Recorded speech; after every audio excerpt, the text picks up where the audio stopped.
घात समीकरण आज हम लोग पढ़ने जा रहे हैं।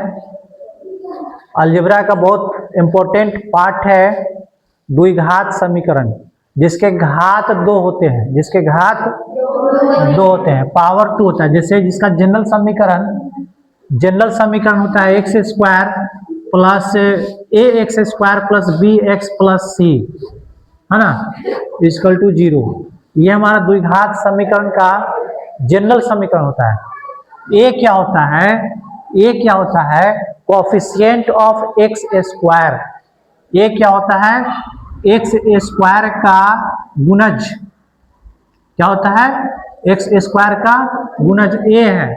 बी क्या होता है? एक्स का गुणज। एक्स का गुणज क्या है? एक्स का गुणज बी है। और सी क्या होता है? सी हमारा कांस्टेंट टर्म होता है। क्या होता है? Constant term. कांस्टेंट टर्म हमारा सी होता है ना। इसको बोलते हैं कोएफिशिएंट ऑफ एक्स स्क्वायर, इसको बोलते हैं कोएफिशिएंट ऑफ एक्स, और इसको बोलते हैं कांस्टेंट टर्म, है ना।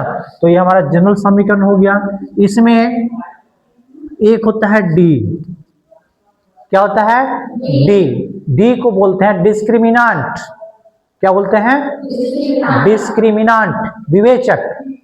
हिंदी में बोलते हैं इसको विवेचक। विवेचक क्या बोलते हैं? और इसका फॉर्मूला होता है बी स्क्वायर माइनस 4ac। क्या फॉर्मूला होता है? धन्यवाद। B square minus 4ac, D बराबर फॉर्मूला होता है।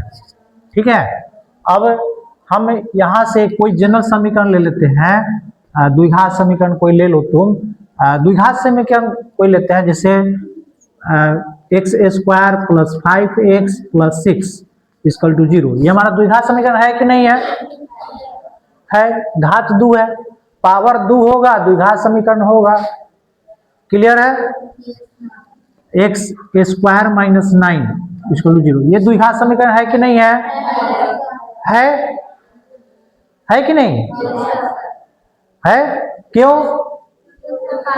पावर 2 है। पावर 2 है। 5 का square minus 3x equal to 0। ये द्विघात है कि नहीं है? है कि नहीं है? नहीं है। नहीं क्यों है? क्योंकि x इसका घात कितना है? 1 है। 5 का स्क्वायर 25 हो गया। 5 का स्क्वायर 25 हो गया। तो यहाँ घात कितना है? x के पावर 1 है। तो घात जब 1 होगा तो द्विघात नहीं होगा, वो लीनियर रैखिक समीकरण हो जाएगा। क्या हो जाएगा? रैखिक। घात जब 1 होगा तो रैखिक। घात जो 2 होगा, दो पावर 2 होगा माथा पर, है ना, सबसे ज्यादा पावर 2 होगा तो द्विघात। सबसे ज्यादा पावर 3 होगा तो त्रिघात, और सबसे ज्यादा पावर 4 होगा तो 4 घात वाला समीकरण होगा, है ना। तो ये हमारा रैखिक समीकरण, ये द्विघात समीकरण नहीं है। ठीक है। अब बात करते हैं द्विघात समीकरण। एक लिए थे x square plus 5x plus 6 equal to 0, है ना। द्विघात समीकरण होने के लिए बराबर का साइन होना जरूरी है। बराबर का साइन होना जरूरी है। बराबर का साइन नहीं होगा तो द्विघात समीकरण नहीं होगा। हम लिख दें x square plus 5x plus 6, ये द्विघात समीकरण है कि नहीं है? है कि नहीं? ये द्विघात समीकरण नहीं है। द्विघात समीकरण नहीं हो सकता है। समीकरण होने के लिए बराबर का साइन होना जरूरी है। चाहे बराबर में आप 0 लिखिए, चाहे 6 लिखिए, चाहे 2 लिखिए, चाहे 5 लिखिए, चाहे 9 लिखिए, बराबर का साइन होना जरूरी है, तब द्विघात समीकरण होगा। ठीक है। चलो अब देखेगा इस समीकरण में x square plus 5x plus 6 बराबर 0 है। इस समीकरण में हम लोग मूल निकालते हैं। मूल क्या निकालते हैं?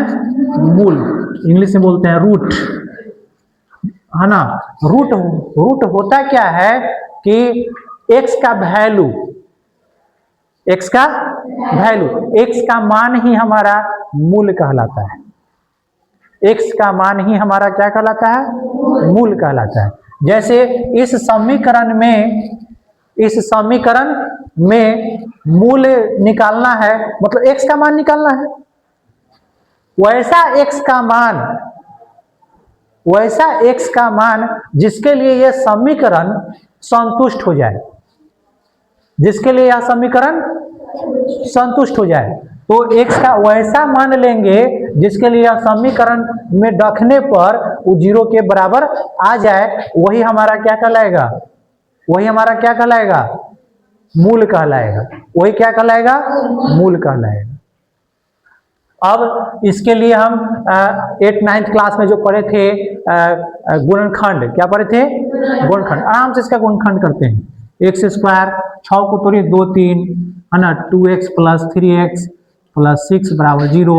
आराम से कॉमन लीजिए x + 2 कॉमन लीजिए +3 x + 2 बराबर 0। x + 2 एक कॉमन ले लिए यहाँ से और दूसरा हो जाए x + 3 बराबर 0। अब इसको 0 करते हैं तो x + 2 को 0 करते हैं, है ना, या x + 3 को 0 करते हैं। तो यहां से इसको 0 करेंगे तो x का मान कितना देगा, -2। और यहां से इसको 0 करेंगे तो x का मान कितना देगा, -3, है ना। तो -x का वैसा मान जिसके लिए यह समीकरण संतुष्ट हो जाए, सेटिस्फाइड हो जाए। तो x का कैसा मान, -2 और -3 पर यह समीकरण संतुष्ट होगा, बाद बाकी किसी मान पर संतुष्ट नहीं होगा। मान रख के देखो, x की जगह -2 रखो, -2 का स्क्वायर प्लस 5 गुने x की जगह -2 रखो +6, देखो कितना आता है, -2 का स्क्वायर 4। माइनस का स्क्वायर सिखाए थे आपको, माइनस का स्क्वायर सम संख्या होगा तो पॉजिटिव देगा, विषम संख्या यदि पावर में होगा तो नेगेटिव दे देगा, सिखाए थे। तो यहाँ 2 का स्क्वायर 4, माइनस का स्क्वायर प्लस, और यहाँ आ जाएगा 5 दूना 10 -10, ये हो जाएगा +6, 6 4 10, 10 -10 कितना आ गया, 0। मतलब 0 आ रहा है ना, मतलब -2 के लिए क्या है, सेटिस्फाइड है ना। दूसरा -3 रख के भी देखो, -3 रख के देखो, -3 का स्क्वायर प्लस 5 गुने -3, है ना, और +6, यहां पर भी 0 आएगा। 9 -15 +6, 9 6 15, 15 से 15 घटेगा 0, सेटिस्फाइड है। मतलब x का वैसा मान, x का वैसा मान जिसके लिए यह समीकरण संतुष्ट हो जाए, वह हमारा मूल कहलाता है। क्या कहलाता है, मूल कहलाता है। बच्चों, हम लोग द्विघात समीकरण पढ़ रहे हैं और यह बेसिक क्लास है। इसके बाद हम आपको क्वेश्चन बैंक से क्या भी, जैसे इंजीनियरिंग मेडिकल में जो क्वेश्चन पूछा जाता है वो भी करवाएंगे, बहुत टॉप क्लास का भी क्वेश्चन करवाएंगे। थोड़ा सा धैर्य बना के रखिए, वीडियो को ठीक से देखिए, है ना। लाइक सब्सक्राइब अच्छा लगे तो कर दीजिए, ना तो मत कीजिएगा। चलो देखो, ये द्विघात समीकरण हम लोग देख रहे हैं। तो द्विघात समीकरण में घात 2 होता है, सीख चुके हैं हम लोग। घात कितना होता है, 2। अब इसका हम मूल्य देखे थे तो x का मान आया था -2 और -3 आया था। -2 -3 आ चुका है, हम देख लिए हैं। अच्छा, तो इसका मूल्य जो निकालते हैं, मूल्य निकालने का एक विधि है, मूल्य निकालने का एक विधि है, एक रूल है, एक रूल के अनुसार से मूल्य निकालते हैं। अब मूल्य निकालने के लिए द्विघात समीकरण में 2 विधि है। कितना विधि है, 2।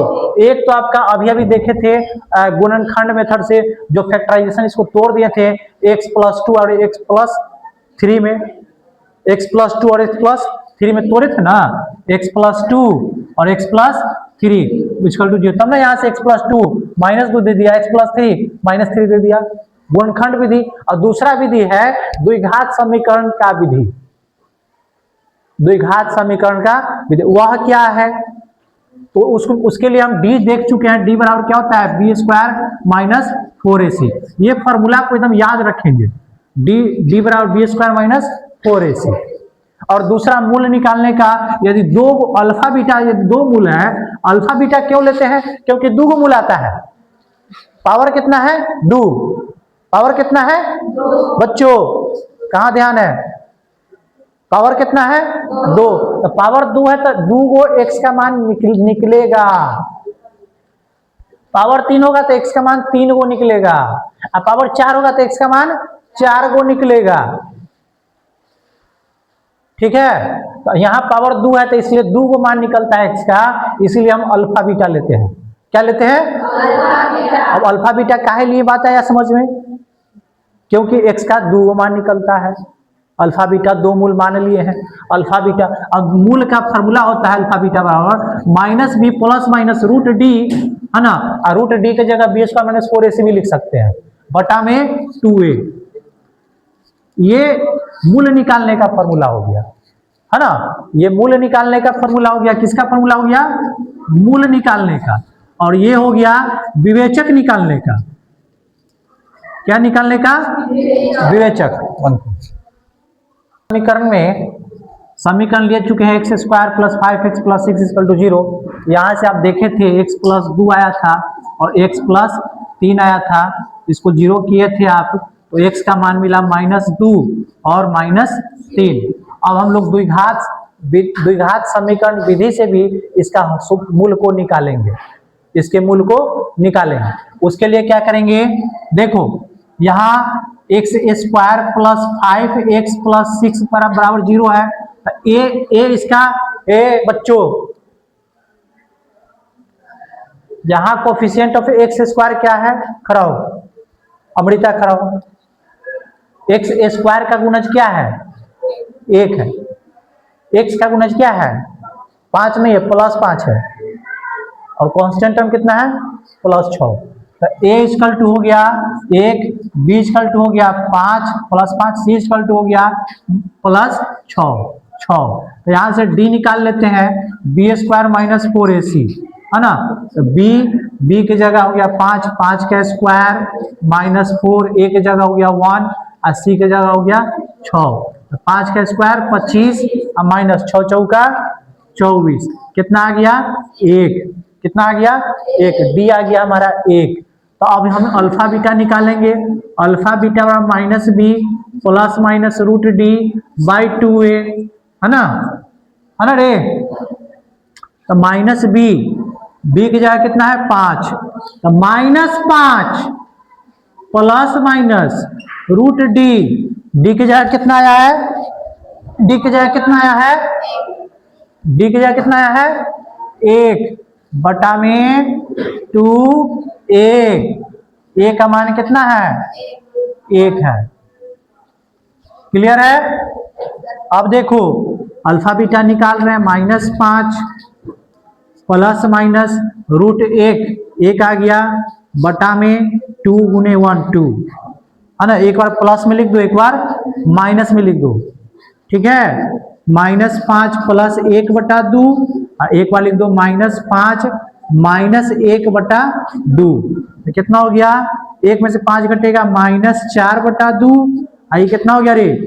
-6 बटा 2, -6 बटा 2। 2 से काट दो -2, 2 से काट दो -3, -2 -3। यहां भी देखो -2 -3 आया था। तो आप इस मेथड से भी द्विघात समीकरण का हल कर सकते हैं। बोलेगा द्विघात समीकरण का हल निकाले या मूल निकाले या अल्फा बीटा निकाले या x का मान निकाले, हम इसी तरीका से बनाएंगे, ठीक है। और बी स्क्वायर माइनस 4ac। अच्छा, विवेचक का फॉर्मूला आप लोग जान चुके हैं, d बराबर बी स्क्वायर माइनस 4ac। अब विवेचक जान चुके हैं तो इसका प्रकृति के बारे में कुछ जानेंगे। मूल कैसा होता है? वास्तविक होता है, बराबर होता है ना। मूल कैसा होगा? इसके लिए देखो विवेचक d बराबर होता है बी स्क्वायर माइनस 4ac, जानता है तुम, है ना। मूलों की प्रकृति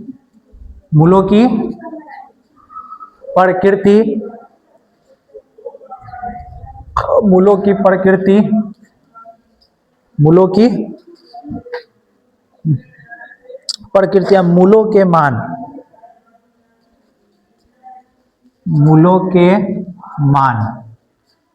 देखेगा पहला कंडीशन है कि d बराबर 0 हो जाए, d बराबर 0 हो जाए। तो d बराबर 0 हो जाएगा तो मूल कैसा होगा, मूल बराबर होगा, दोनों अल्फा बीटा दोनों बराबर हो जाएगा। मूल कैसा होगा, बराबर, बराबर बोलो चाहे समान बोलो, है ना। और वास्तविक कैसा होगा, वास्तविक, बराबर और वास्तविक होगा। अब मूल का मान होगा -b प्लस माइनस √d/2a। ठीक है। दूसरा कंडीशन है d ग्रेटर देन 0, 0 से बड़ा है।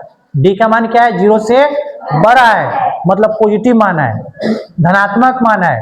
तो धनात्मक मान आएगा तो भी इसमें क्या होगा, बराबर नहीं होगा, असमान हो जाएगा। क्या हो जाएगा, असमान। समान इसमें होता, इसमें असमान हो जाएगा। और वास्तविक भी होगा, वास्तविक भी होगा, है ना।